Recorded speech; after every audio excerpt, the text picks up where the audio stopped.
Bom dia, primeiro ano, e vamos para a nossa segunda aula de hoje. Então, gente, hoje nós tivemos na primeira aula, né, a resolução dos exercícios lá referentes à música Casinha Branca, que eu passei para vocês, e hoje nós vamos iniciar a parte da produção artística do século XVIII. Vamos da página 31 até a página 34 com a explicação do conteúdo. Então, gente, eu gostaria que quando eu for explicando, vocês vão anotando aí na apostila de vocês, vão grifando as partes mais importantes, para que vocês possam depois fazer a atividade do final da aula, que vai ser um resuminho da aula, tá? Então, caprichem lá, pessoal, né, para vocês poderem compreender esse conteúdo tão importante para a nossa literatura. Então, pessoal, o arcadismo, ele também tem o nome de neoclassicismo, só que assim, qual a diferença entre os dois? O neoclassicismo, ele é um movimento mais voltado de um modo geral, vamos dizer assim, para a arte de um modo geral, tá? Quando a gente fala, por exemplo, de neoclassicismo, a gente vai falar da parte da arte, da parte da escultura, da parte da pintura, e quando nós falamos de arcadismo, a gente fala mais a parte da literatura. Então, o arcadismo ou o neoclassicismo, eles aconteceram logo depois do barroco, como uma forma de atenuar os exageros barrocos, né? Então, tudo aquilo que a gente viu do barroco, o arcadismo surgiu como uma forma de diminuir o exagero, né? Atenuar esse exagero. Os arcadistas, eles consideravam os barrocos de mau gosto, né? Então a literatura, a arte, tudo para o arcadista ele era considerado de mau gosto. Por quê? Porque a característica que o arcadista tinha era diferente. Então o que eles fazem dentro da obra? Eles exaltam a simplicidade da vida. Então a vida é simples, eles não precisam ficar exagerando, colocando um monte de coisas para explicar que a vida é simples, né? Ela é simples e pronto. E algo assim diferente do barroco, gente, que aconteceu aqui no arcadismo é a idealização do campo, né? Então, sempre pensando no campo em contraposição com o ambiente urbano, como a gente viu na aula passada, né, da música lá, né? Quer dizer, o campo seria o lugar que o eu lírico ele vai para que ele possa ter uma vida mais tranquila, mais simples, mais feliz, porque a cidade, com toda aquela agitação que tem, acaba deixando a pessoa meio depressiva. Então ele quer fazer o quê? Ele quer mudar, ele quer fazer essa simplicidade florescer dentro dele, tá? Então, os poetas, dentro dessa literatura, eles tinham papel de pastores. Tá? E além disso, eles refletiam também o papel político de um governo burguês, portanto, antimonarquista. Gente, ali na página 32, né, vocês têm uma imagem e essa imagem mostra essa vidinha ali no campo, né? Tranquila, simples e tal. Gente, então assim, como a gente está trabalhando com arcadismo, eu quero falar já para vocês já irem providenciando a leitura. Lembram que eu comentei com vocês que a gente ia fazer um trabalho com a sala inteira de novo, mas daí com um livro? Então, nesse bimestre, para o quarto bimestre agora, vocês vão ler o livro Marília de Dirceu, tá?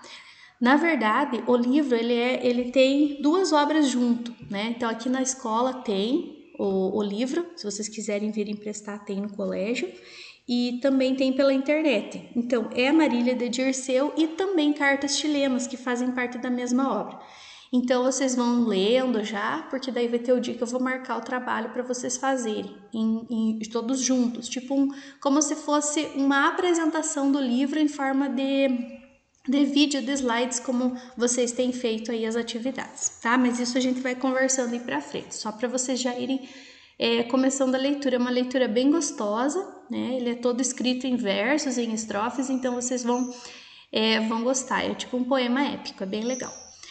Gente, então assim, dentro do arcadismo, quais eram as características mais importantes? Primeiro, valorização da razão, né? Então, tudo que era voltado à razão era valorizado, até porque nesse momento eles viviam os ideais do iluminismo, que eram os ideais de igualdade, liberdade, fraternidade. né? E também comparar, falar, compreender a natureza como tudo o que é representante de bom e de belo. Então, a natureza sendo a representante do bom e do belo. Além disso, eles acreditavam muito na capacidade humana. Então, vejam, gente, enquanto lá no Barroco falava-se do teocentrismo, aqui voltou novamente o antropocentrismo. Por quê? Porque a arte, dentro do neoclassicismo, ela está baseada na tradição greco-romana, lá do renascentista, né? Então, que a gente já viu, inclusive, tá?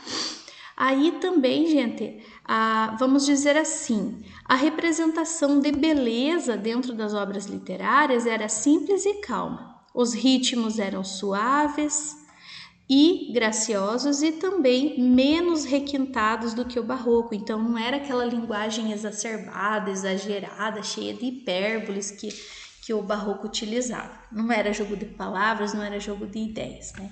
Eles apenas queriam algo simples que acabasse mostrando, né, que essa simplicidade ela era importante, tá? Aí, gente, ainda na página 32, nós temos as mudanças ou a mudança na classe burguesa. Então, gente, todo mundo sabe, né, que a burguesia ela começou a surgir lá, né, desde o início dos feudos, quando as pessoas que ganhavam, que tinham mais poder aquisitivo, elas acabaram tendo um valor maior dentro da sociedade, né? Então, gente, esses ideais que eram colocados relacionados à sociedade acabavam fazendo uma mudança nesse perfil da sociedade europeia, tá? Então, depois de todas as disputas pelas rotas comerciais marítimas, também da consolidação desse sistema de exploração das colônias no Novo Mundo, como no caso no Brasil, a burguesia, principalmente na França e na Inglaterra, elas acabaram enriquecendo, né, bastante por causa disso, né, por eles terem feito essas rotas, por eles terem explorado as colônias, né, e eles acabavam tendo esse domínio da economia. E essa nova burguesia neoclássica, ela era conhecida como culta, né? Então, muitos leitores, a maioria deles tinha acesso aos escritos que eram filosóficos, eles frequentavam teatro e também sabiam muito sobre política. Então, eram pessoas bem estudadas, pessoas cultas. Nisso tudo apareceram os grandes pensadores, né? Os grandes pensadores que pertenciam a essa burguesia neoclássica. E as ideias deles foram amplamente divulgadas. Eles divulgaram bastante as ideias porque eles queriam que as pessoas conhecessem como era e o que tinha de importante naquele momento em relação aos escritos, né? E por causa disso, muitas pessoas tiveram esse acesso à compreensão de questões, por exemplo, questões relacionadas ao homem, questões relacionadas à política e também à sociedade. Gente, não podemos deixar de falar deste momento aí, por quê? Porque ele foi o que influenciou o neoclassicismo, tá? Então ele fazia o que, gente? Ele foi, na verdade, o iluminismo ele foi um movimento intelectual. Ele surgiu lá no século XVIII na Europa e ele propunha sempre o uso da razão, né? Então isso aqui é importante. O iluminismo propunha o uso da razão. Também se identifica com a metáfora da luz, né? Na definição, o antigo regime, o que era o antigo regime? Era um modo de viver característico das populações europeias durante os séculos XVI e XVII e parte do século XVIII. Era um período que abarca desde as descobertas marítimas até as revoluções liberais. Então, esse era considerado o antigo regime. Ele era um sistema político que refletia o pensamento obscurantista, que se originou lá na Idade Média e que veio, ficou mais forte lá no Barroco e que agora já mudou um pouquinho.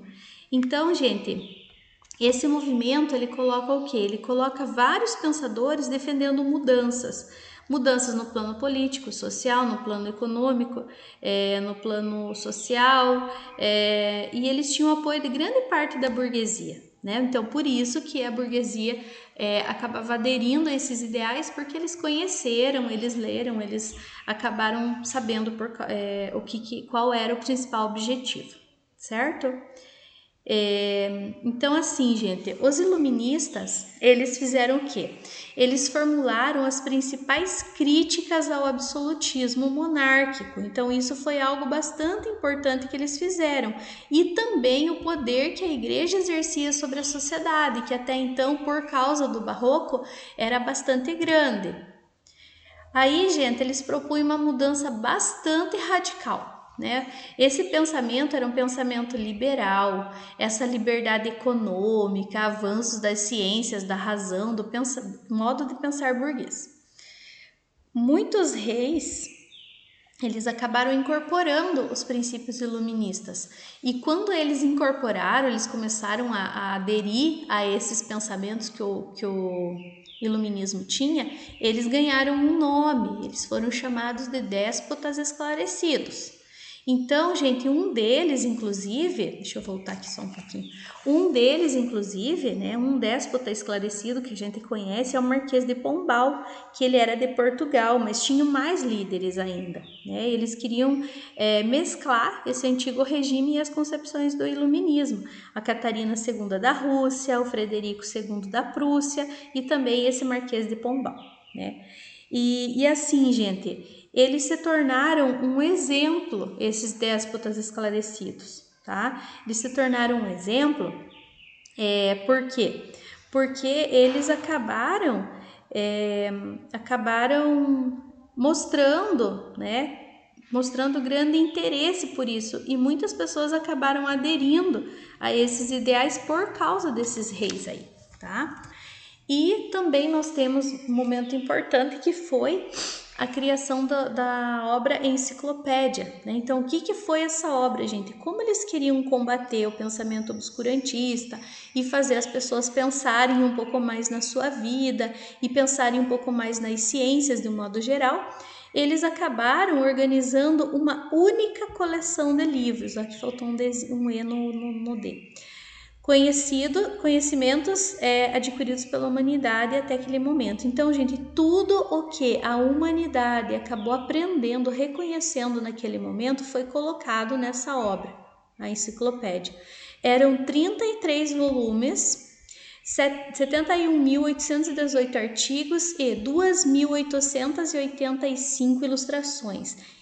Então, assim, gente, ele é muito parecido com essa enciclopédia que a gente tem aqui tem ainda no colégio, eu acho que tem sim, que é a Barça, não sei se vocês já ouviram falar, tá? Então, antigamente, quando eu estudava, né, quando eu era adolescente, não tinha internet, para a gente poder fazer as pesquisas, a gente vinha e fazia pesquisa nessa obra, né?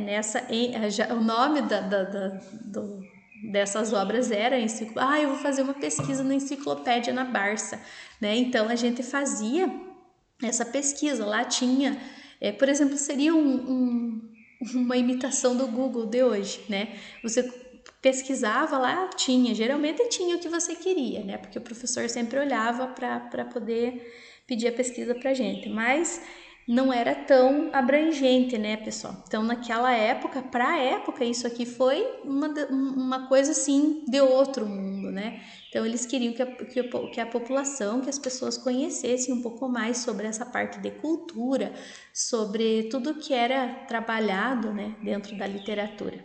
E vejam quem eram os autores, gente. Isso aqui que é mais interessante ainda. O Voltaire, o Diderot, o Montesquieu e o Rousseau. Né? Então, todos esses nomes aqui foram nomes importantíssimos, tanto para a filosofia, para a história, para todos os momentos aí de aprendizagem.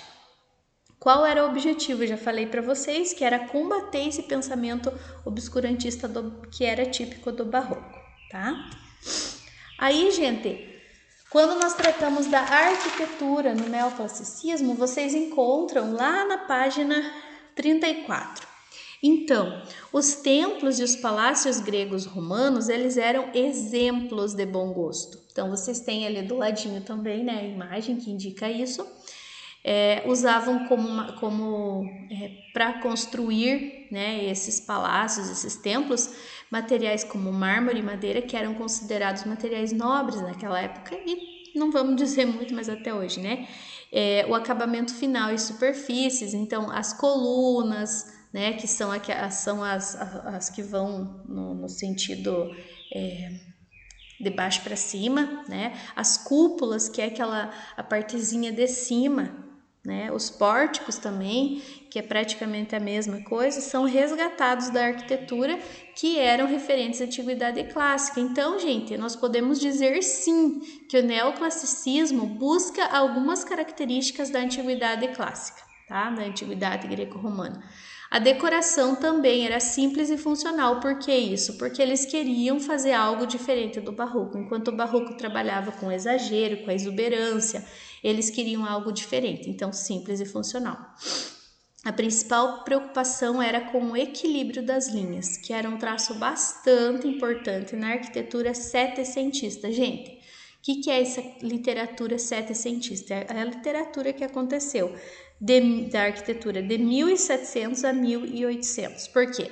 Porque nós temos de 1500 a 1600 a literatura informativa, né, que é o quinhentismo. Nós temos de 1600 a 1700 o seiscentismo, que é o barroco, e nós temos de 1700 a 1800 o setecentismo, que é o neoclassicismo ou o arcadismo, ok? Aqui eu trouxe para vocês um exemplo, né? Então aqui nós temos as colunas, né? Ó, simples e funcional, sem muito exagero, as cúpulas, né? E os pórticos. Pórticos é esse aqui, tá? Então a gente consegue perceber ali, né? Um estilo arquitetônico voltado ao neoclassicismo. Então, gente, esses aspectos da literatura Arcade, né, são também características que a gente vai encontrar dentro das obras literárias, inclusive essa que eu falei para vocês do Amarília de Dirceu.